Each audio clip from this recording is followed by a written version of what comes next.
સારોલી કડોદરા માર્ગ પર મેટ્રોના સ્પાનમાં તિરાડ પડી હોવાની ઘટના સામે આવી છે। સુરતના સારોલી વિસ્તારમાં મેટ્રોની કામગીરી થઈ રહી છે। તેવામાં સારોલી કડોદરા માર્ગ પર મેટ્રોના સ્પાનમાં તિરાડ પડી હતી।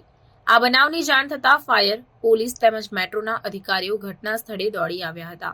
હાલમાં ત્યાં રસ્તો બંધ કરીને આગળની કાર્યવાહી કરવામાં આવી રહી છે। હકીકતમાં સારોલી કડોદરા રોડ ભરત કેન્સર હોસ્પિટલ પાસે મેટ્રોની કામગીરી ચાલી રહી છે, જ્યાં મેટ્રોના સ્પાનમાં તિરાડ પડી હતી। આ બનાવની જાણ થતાં પોલીસ, ફાયર અને મેટ્રોના અધિકારીઓ ઘટના સ્થળે પહોંચ્યા હતા અને તકેદારીના ભાગરૂપે રસ્તો બંધ કરી દેવામાં આવ્યો અને રૂટને ડાયવર્ઝન આપવામાં આવ્યું હતું, જેના પગલે ટ્રાફિક જામના દ્રશ્યો પણ સર્જાયા હતા।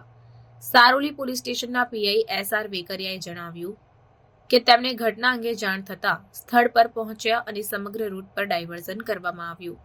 કોઈ પણ વાહન ચાલક પસાર ન થાય અને કોઈ પણ પ્રકારની જાનહાનિ ન થાય તે માટે અહીં રસ્તો ડાયવર્ટ કરવામાં આવ્યો છે।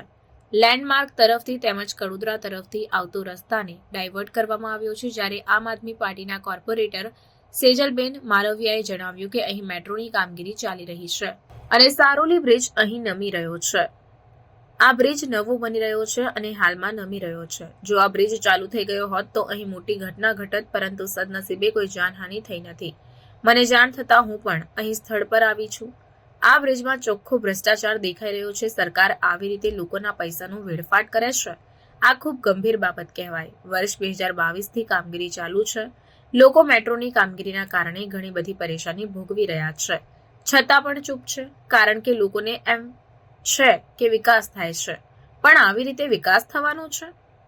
આ અંગે જીએમઆરસીના જનરલ મેનેજર યોગેન્દ્રસિંહ ચૌહાણે જણાવ્યું કે હજુ સુધી આ બ્રિજને લોન્ચ નથી કર્યું, જેથી ગભરાવાની કોઈ જરૂર નથી।